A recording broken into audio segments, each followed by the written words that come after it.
Você já ouviu falar em biocombustível? Eu tenho certeza que essa palavra não é tão estranha para você. E eu estou aqui no IFE Baiano, no campus de Teixeira de Freitas, para mostrar para você um produto que você nem imagina que pode se tornar uma grande fonte de energia. E para falar sobre isso, a gente vai ali para aquele laboratório conversar com a professora Priscila Ferreira. Vem comigo, Davi!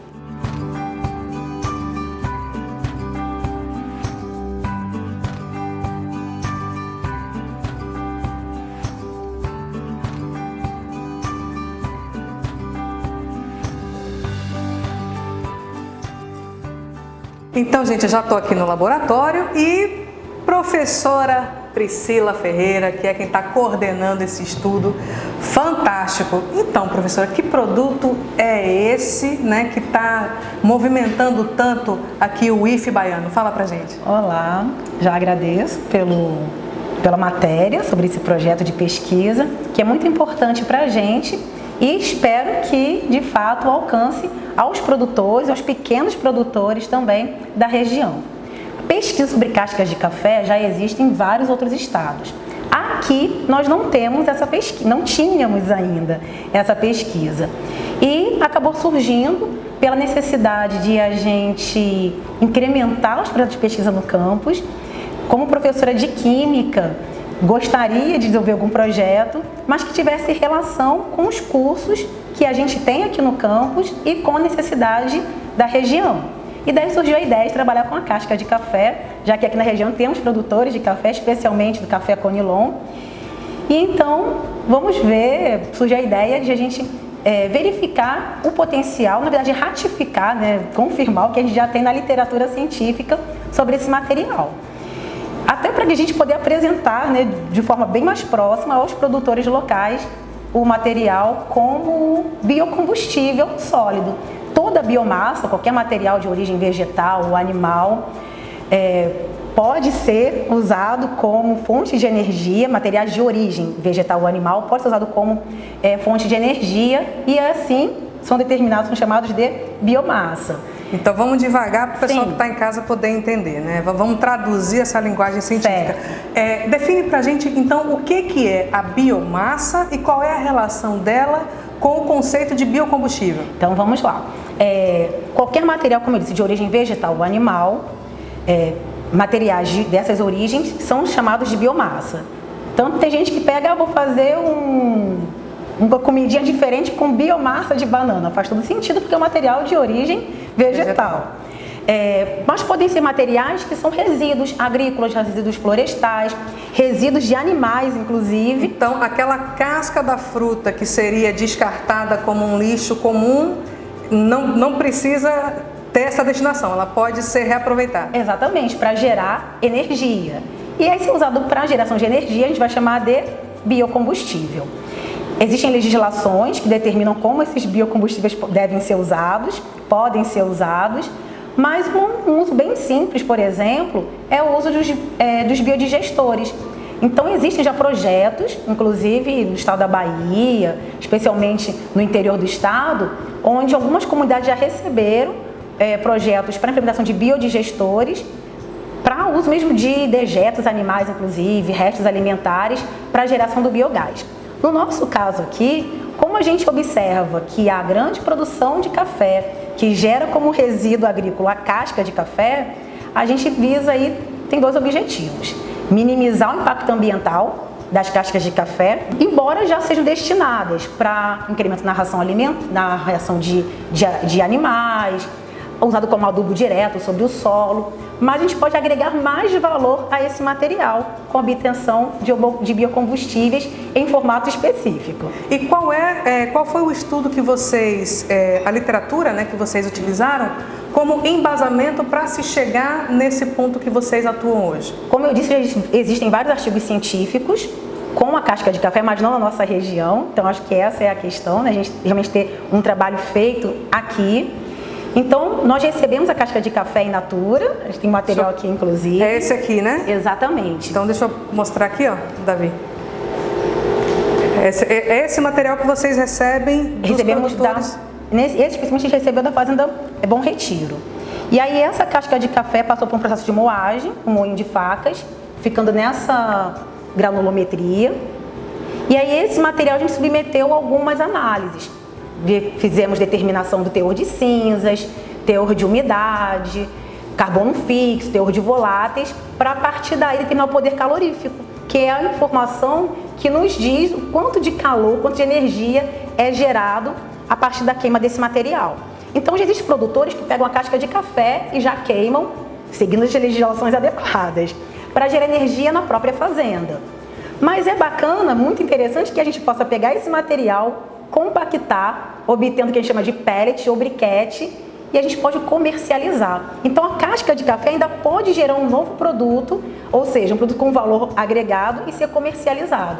Então, para você que é pequeno produtor e está assistindo a gente agora, fica aí uma dica, né, de não descartar as cascas, né, do café da sua produção e para fazer um uso otimizado dessa queima, né, para poder gerar realmente o biocombustível e isso reduzir custos e aumentar os ganhos do pequeno produtor. Com certeza.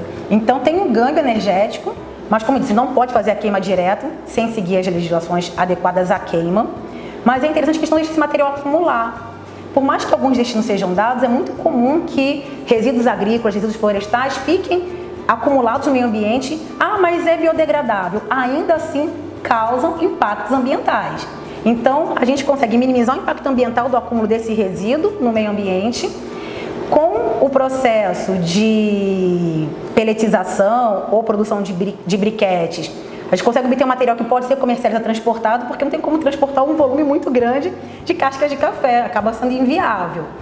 Então, inicialmente, nosso projeto aqui era determinar, fazer a caracterização química e física, físico-química desses materiais.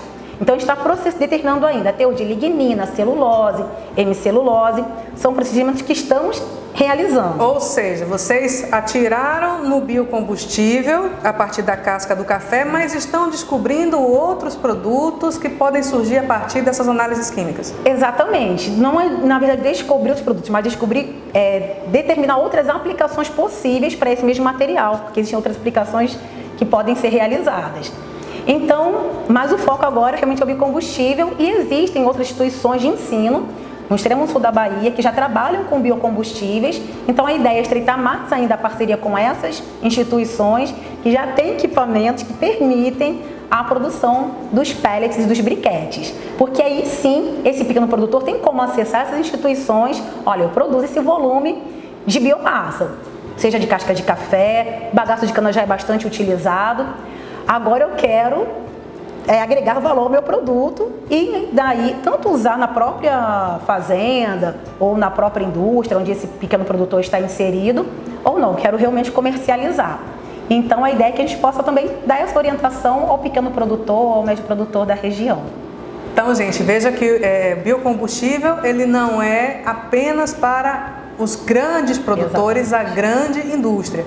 Ela também serve para você que se vê como um pequeno produtor, mas na verdade você pode ter aí uma propriedade riquíssima de uma produção, né, de biomassa, como a professora está bem explicando aqui para a gente. Agora, professora, vamos então mostrar para o pessoal como é que está sendo feita essa análise, né? A gente mostrou aqui as cascas como material bruto, né, como vocês recebem. E fala pra gente aí, mostra pra gente como é que vem sendo feita esse passo a passo. Então, um dos procedimentos é a moagem.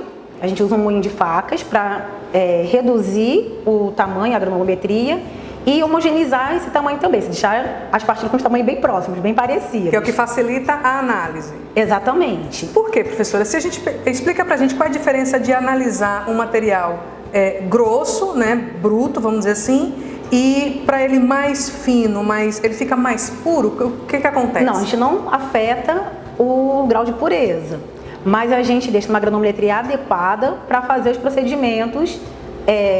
A gente aumenta a superfície de contato desse material, tornando ele adequado para os procedimentos seguintes. Então, por exemplo, a gente faz inicialmente as análises mais simples, que são teor de umidade. Parte desse material é colocado em cadinhos. São cadinhos de porcelana, esse tipo de material que a gente usa em laboratório.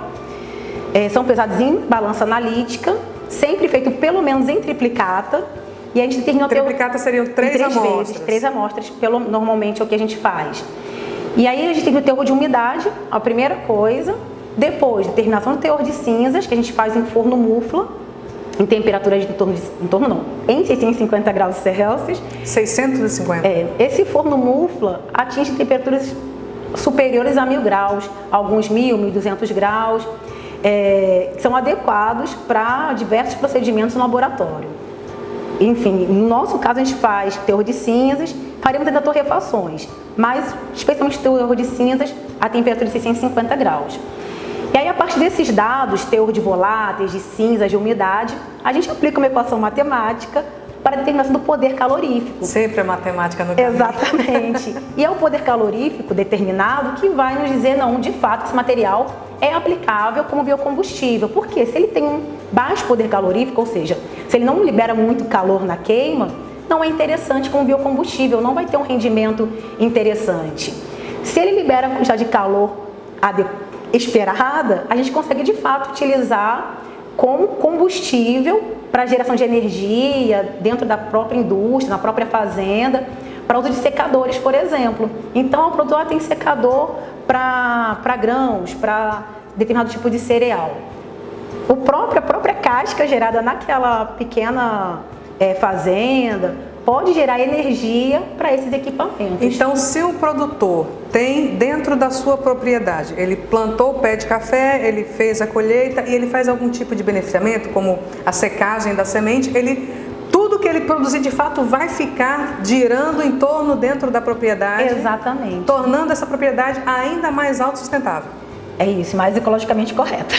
O que é importante também, né, lembrar que não é porque você é um pequeno produtor que as suas responsabilidades ambientais elas são deixadas de lado, muito pelo contrário, né, professora? E é até importante, né, pensar que ele vai ter um benefício econômico, porque a gente gostaria que as pessoas pensassem no meio ambiente pelo meio ambiente.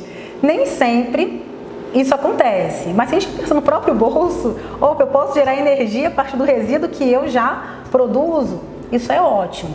Então, assim, vou ressaltar que existem, é importante procurar os órgãos da cidade que gerem essa parte do meio ambiente para que tudo seja feito de acordo com a legislação adequada. E aí se envolve a Secretaria de Meio Ambiente, Secretaria de Agricultura. Lembrando que a gente não pode queimar, não é correto a gente queimar nenhum tipo de biomassa. Então, assim, eu estou queimando, tem gente, né, que junta inclusive folha em casa e ateia fogo ao lixo, não pode, isso não é correto. Então, e na indústria menos ainda. Mas é importante pensar nessa possibilidade, além do resíduo agrícola, do resíduo florestal, inclusive o resíduo que os animais geram também pode transformar em biocombustível. Não é o foco da pesquisa, nesse caso, mas algo importante a gente falar que há possibilidade de implementação de biodigestores. Não é um processo caro. E, gente, imagina você gerar biogás, em casa ou na sua propriedade. Opa, preciso utilizar uma caldeira e eu tenho ali a geração de energia. Há uma diminuição de gasto, né, dos custos de produção. Então, a economia é importante ser mencionada porque acho que pode ser um atrativo para a gente ter esse cuidado em relação à gestão dos resíduos. Inclusive, professora, a gente já mostrou aqui no Abrolhos Rural um produtor de Itaém que ele investiu no biodigestor, né, e teve assim, uma redução de custo altíssima na produção dele. Então, para ele está sendo bem rentável, é só você procurar aí no canal da TV Abrolhos, o Abrolhos Rural, que tem essa matéria também. Ótimo. Tá? E semana passada a gente entrevistou também um pequeno produtor aqui de Teixeira de Freitas, que ele tinha esse hábito, né, de queimar as folhas secas e tal, e quando ele recebeu uma consultoria através de um técnico aqui do IFE Baiano, disse que o rapaz olhou para ele e falou assim: mas, seu Emílio, o senhor está queimando dinheiro? Ele, vou parar de queimar dinheiro para poder trabalhar com a compostagem, né? Ele trabalha com a compostagem, melhorando a produção de hortifrutis orgânicos dele. Então veja como as coisas se interrelacionam, né? A gente vai mostrando o dia a dia do produtor, lembrando que tem a ciência por trás, e hoje a gente está tendo a oportunidade de ouvir a ciência, né, da aplicabilidade dela. Então vamos dar sequência aí, né, nesse passo a passo. Falamos já da recepção, da casca, processo de moagem, né, de análise química, vamos dizer assim, do físico-química, né, do material. Qual é o próximo passo a partir daqui? Então, as amostras dos materiais serão enviadas para outra instituição para a gente fazer algumas análises, análise termogravimétrica. Porque... Calma aí, termogravimétrica, vamos traduzir isso para o nosso público. É uma análise pela qual a gente determina a variação de massa com a variação de temperatura durante essa análise. E ela nos permite determinar a quantidade de lignina, hemicilose e celulose material. Então, aqui no laboratório, aqui no IF Baiano, nós vamos fazer os procedimentos químicos para a determinação desses componentes da biomassa. E essa outra análise física, deverá, esperamos, corroborar com os resultados obtidos aqui. E é importante porque, tendo esses teores, a gente consegue pensar em outras aplicações para esse material. Como eu disse, eu não tinha a expertise do trabalho com biocombustíveis. Minha formação em mestrado e doutorado é na área de ciência e tecnologia de polímeros, mas aqui a gente não trabalha diretamente com polímeros, com plásticos e borrachas. Mas lá do doutorado eu trouxe um pouquinho do conhecimento do tratamento em fibras vegetais. A gente chegou aqui, não vamos ficar esperando que tragam alguma coisa específica da tecnologia de polímeros para aplicar aqui no IF Baiano. Vamos otimizar o que a região tem a oferecer. Vamos aplicar o que a gente sabe dentro da região. Eu falei uma ideia, e eu já tinha atuado numa outra instituição que trabalha com biocombustíveis. Falei, acho que uma ideia interessante é o tratamento das fibras vegetais da casca de café, inicialmente visando o uso como biomassa, mas a gente pode pensar em outras aplicações, como reforço, materiais poliméricos, que é o trabalho que eu desenvolvi num outro momento. Então, assim, a partir dessas análises, a gente consegue pensar em outras aplicações. A gente está falando em biocombustível sólido, porque é uma aplicação mais imediata, de certa forma mais simples e menos custosa. A gente pode pensar, inclusive, na obtenção de etanol a partir de biomassa. Mas é um estudo mais específico que requer esses conhecimentos mais específicos sobre a biomassa em questão. E a gente pode aprofundar ainda mais, falando de enzimas específicas, catalisadores específicos, para atuarem na obtenção de etanol a partir de biomassa. Então dá para fazer álcool combustível a partir de biomassa de um modo geral. Então, foi vegetal, pode gerar, existe a possibilidade de gerar o álcool combustível. Existe a possibilidade, só que a gente precisa fazer estudos justamente para ver a viabilidade econômica. Porque não adianta, é legal, consegui obter um material muito bom, consegui obter biocombustível a partir de casca de café, fiz briquete, fiz pellet, mas quando eu vou analisar o balanço econômico, não é viável, não é tão atrativo. Então precisa ser atrativo também economicamente, porque, como eu disse, infelizmente, nem todo mundo tem um comprometimento só com o meio ambiente. Espero que tenha esse balanço. Então, outras pesquisas podem ser desenvolvidas, mas a gente começou, por enquanto, como eu disse, análise física, para a gente saber teor de cinzas, teor de carbono fixo, os resultados já estão de acordo com a literatura, então o que nós temos até agora, podemos dizer que deu certo. Então os teores, os valores que nós obtivemos estão de acordo já com a literatura científica já publicada, o que é muito bom, porque embora a gente tenha confiança no trabalho sendo feito aqui no IF Baiano, pelos técnicos que aqui atuam, pelos alunos envolvidos no projeto, é importante que a gente tenha esse parâmetro também de comparação. Então, por enquanto, os resultados têm sido muito bons comparado à literatura científica. Até porque esse é o viés da ciência, né? Sempre buscar a confirmação ou a refutação dos estudos preliminares, né? Exatamente.